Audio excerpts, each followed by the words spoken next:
I am a series reader and I will never change. There is nothing like gripping my claws into a brand new series and reading all of the books.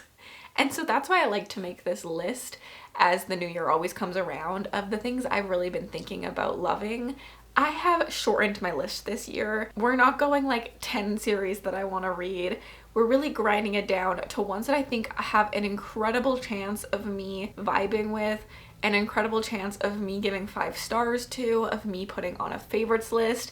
There are some that I'm more scared of that intimidate me a lot more, but overall I've heard really good things, and from trusted sources there are things I could love in all of these books. I'm really trying to prioritize 5 stars. I'm trying to prioritize my mental health and loving things in 2026, and that is so necessary. Loving the things you do, loving your life makes you happier, and the more I love to read, the more 5 stars I read, and the more 5 stars I read, the more I love to read. It's just like a circle that goes round and round. So 2026 is the year for prioritizing us, prioritizing loving things. And that does lead me to the sponsor of today's video. I am partnering with Bellesa once again. I feel like Bellesa is perfect when you're trying to prioritize yourself, because Bellesa is a by women company for all things sexual wellness. And my friends at Bellesa and I are giving out free vibrators or gift cards for vibrators to everyone who signs up for my giveaway. Bellesa's whole mission is to empower everyone to embrace, explore, and celebrate their sexuality, and I think that's so important. And there's nothing better than a vibrator and some me time, in my opinion, when it comes to embracing yourself and celebrating yourself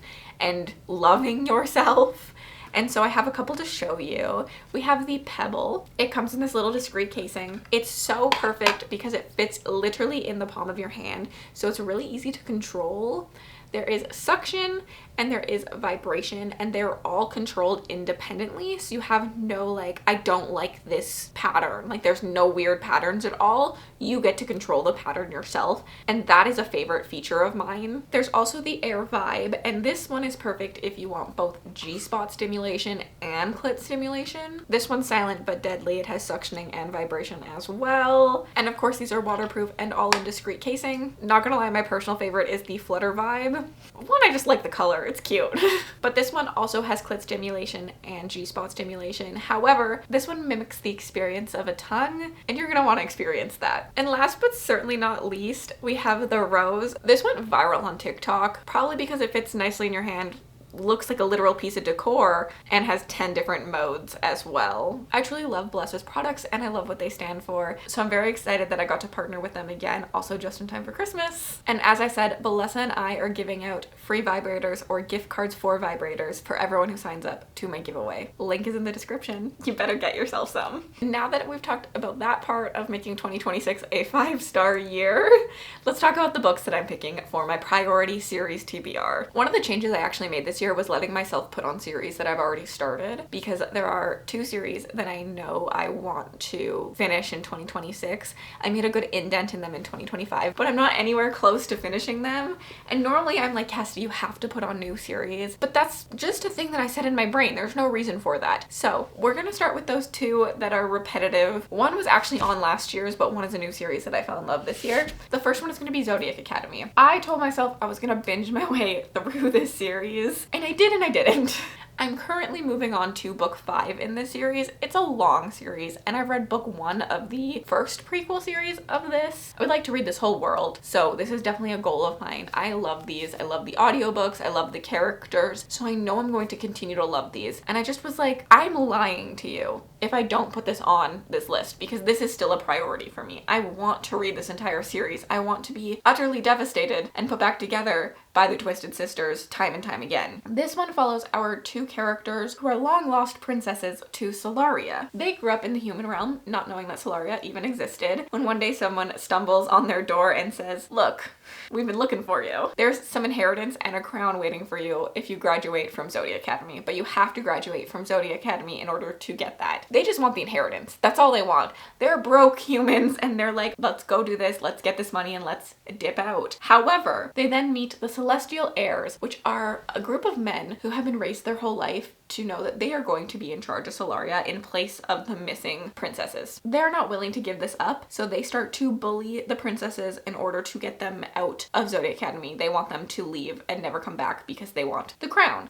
Enter the most intricate world building, storyline, friendship dynamics, character growth that I have read in a long time. This has so much humor to it and some like cringiness in like the fact that we have Fae book, which I think is hilarious now.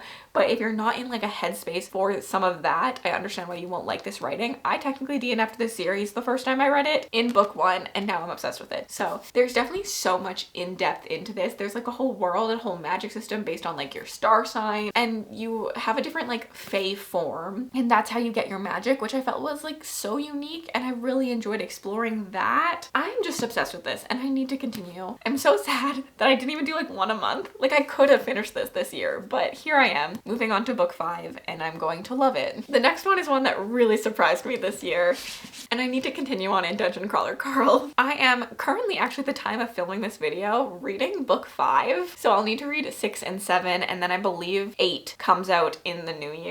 I feel like I've been talking about this a lot. I picked this up just being like, okay, I'm not gonna like this, but let's try it because everyone I know seems to like it and I just want to know what the hype is and I just want to try it. I figured I would DNF this. I thought the humor was going to get to me, wasn't gonna enjoy it at all. Here we are, obsessed with Carl. Obsessed with Carl and Princess Donut and Momo and Samantha and everybody else.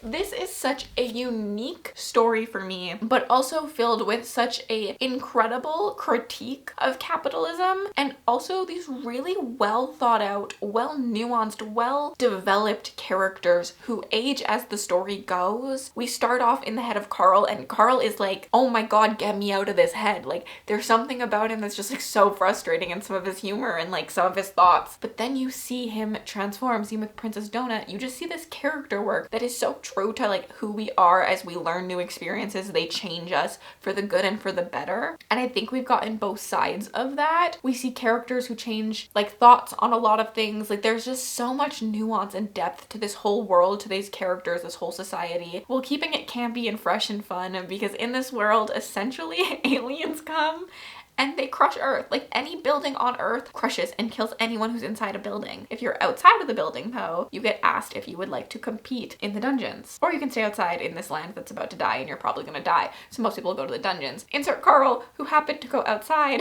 because his cat got outside, and him and his cat enter the dungeons together. And it's a whole video game experience with like pop-ups. Like the whole experience of this is like nothing I've ever read before. And if there's one thing I can tell you is I am currently always, not even currently, I am always searching for unique takes on a story about revolutions, because I am a creature of habit and I love revolutions, rebellions, taking down the system. That's what I truly want to read at my core, but unique takes. And I think that this just felt so refreshing. I've never read anything like this. So very happy that I got so obsessed with this. I need to finish this. Literally my family members have all beat me and they started after me. I need to finish it. I need to read it ASAP. And I want to read more things like this. So if you have suggestions also, please leave them down below. The next one I actually do not know a lot about, but it's the Smoke and Scar series by Gretchen Powell Fox. I think there's 2 out and another one coming. I actually picked this up from, I think, Vanessa and Rainy. I could be wrong. I'll leave them down below. I think both of them loved this, and so I was really intrigued by it. I believe Rainy put it through on my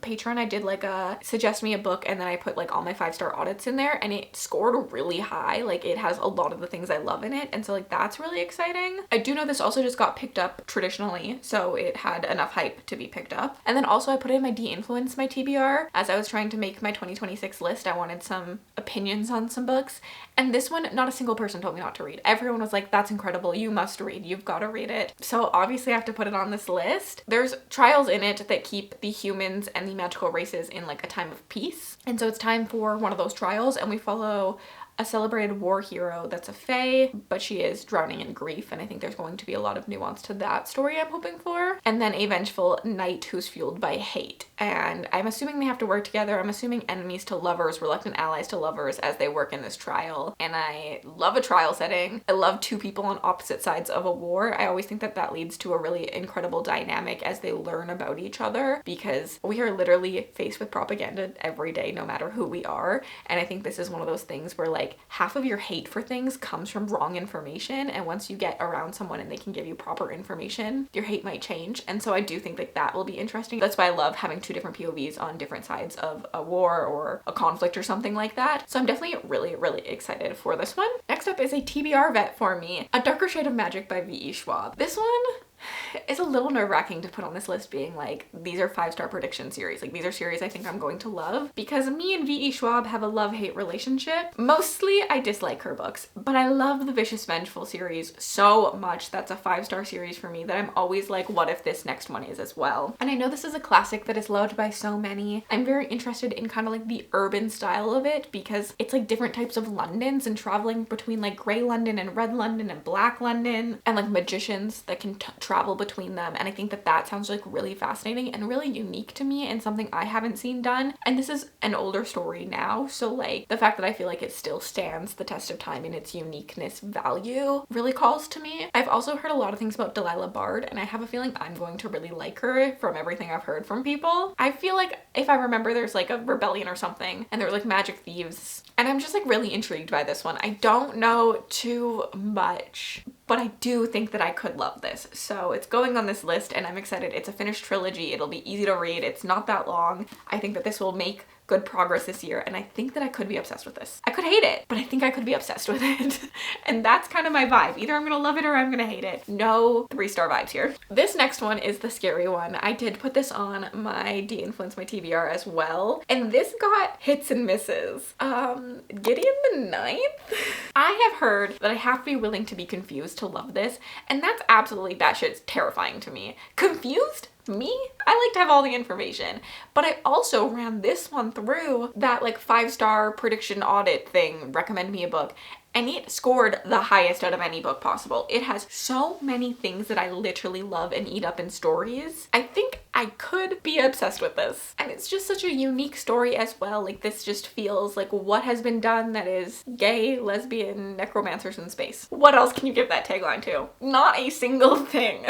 And I feel like this is a vibe story, but I also feel like it has a plot because it's a locked room mystery, and that will keep me going. I love a mystery setting, and I like an isolated setting. So I'm just literally hoping that this is a 5-star. A little scared, especially because this is such a beloved series, and I hate when I don't like them when they're beloved, but also like, what if I'm obsessed with it? Like, what if I just like took a chance, you know? So I'm feeling like this is the year I take a chance, and I'm feeling good vibes out of it. Like, I look at this title of this book and I think, you're going to love it. And so that's where I am these days. We're going to be reading Gideon the Ninth in 2026, and I'm really, really excited, to be honest. Another one that was on my De-Influence My TBR and only got good suggestions for is Legendborn. I've also had a couple people screaming at me on every platform that I need to read this. And there's been other signs. I've been watching like Twitch streamers, like people literally gaming, and all of a sudden they're talking about Legendborn, and I'm like, this is a sign. Like, this is a sign from I don't know who that I need to read this. Legendborn is like a King Arthur retelling in a way, but everyone in my De-Influence My TBR said like, don't get hooked on that. It doesn't feel like that at all. But our main character ends up witnessing a magical attack on campus and ends up learning about a secret society called Legendborn, which secret society, I'm in. That sounds so cool. But when someone tries to wipe her memory, it doesn't work and ends up like actually having the reverse effect where she starts to like remember things, and she now remembers that maybe her mom's death was not a complete accident and there's more to everything. And so she's gonna do whatever it takes, including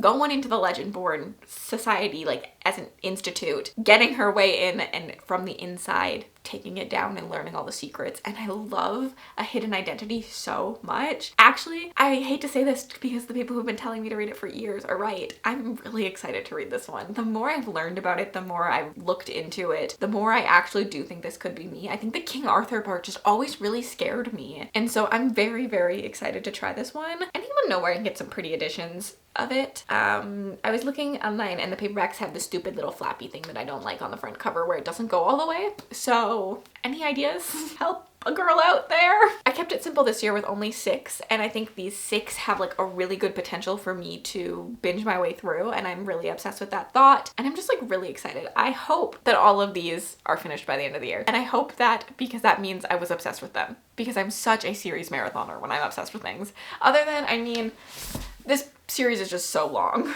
and they're chunky boys. But let me know what you're planning to prioritize for series. Like if there's a series you're really looking forward to getting to in the new year, I'd love to hear. Or if you have any recommendations for me, I would love to hear that. If you'd like to keep watching my content, I'm gonna leave some of my videos on the screen for you to check out. And if you'd just like to leave me an emoji to say you were here, leave me a cat emoji for Princess Donut, and have yourselves an absolutely remarkable day.